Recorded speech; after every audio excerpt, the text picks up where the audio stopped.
Hello everyone, I am Rochester Salenda and my report is all about the virtue is a habit. So according to Aristotle, virtue or excellence from the Greek word arete is essentially a kind of disposition to act well or excellently living well. So disposition means is nakagalian ng isang tao. Virtues are special moral qualities and trained behavioral dispositions that result in habitual acts of moral goodness. According to Pullman and Fisher 2017, 135. To do a virtuous act does not automatically turn an individual into a virtuous person, since virtue is not just an act but a habit. So to do a virtuous act does not automatically turn into a virtuous person because there are some circumstances na napipilitan ka lang sa isang bagay kaya ganun.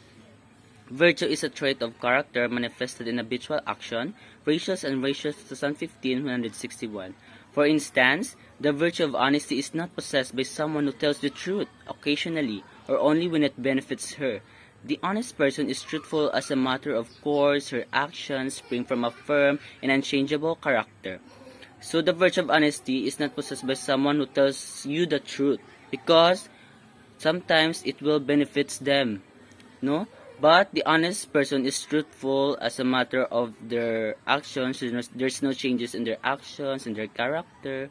So this means that a person or individual becomes a good or moral not by doing singular act of goodness, but by acting or rather by doing good repeatedly or regularly, so it will become a habit. So a person becomes good or moral not by doing a singular act, but do it repeatedly to become a habit, thus making it an integral and inseparable part of one's daily life and conduct. So, virtue is mahalaga and hindi talaga mahiwalay sa ating life. To become a virtuous person, therefore, is to make the virtues that is good or positive and desirable character traits as the defining feature of one's being. So, to become a virtuous person, dapat you have positive vibes in life, that you have good intentions to others, like that. A person can be said to be good moral if she is a person of character. So a person of character embodies the positive qualities in life such as wisdom, courage, temperance, justice, magnanimity, among others. One's personal character then is the result or byproduct of acts or deeds of repeated goodness. So you repeated yung pag-act nila.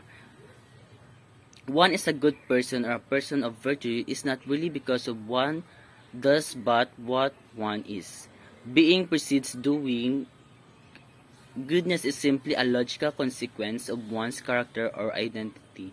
So logical consequence, it is directly related to a children's behaviors that help them to fix their mistakes and take responsibility for their actions. So when virtuous people are confronted with certain or specific moral situations, they will naturally do the right thing precisely because doing the right thing is part of who they are, of their character, of their inner core. One does the good precisely because one is good, not the other way around. So if you confronted the virtuous people in a certain or specific moral situations, they will naturally do the right thing. Kasi habit na nila yung gumawa ng magagandang bagay. So when people are said to be morally good, this is because of their good character enables them to spontaneously do the right thing. So ngayon nga, naging habit na nila yung paggawa ng mga magagandang bagay.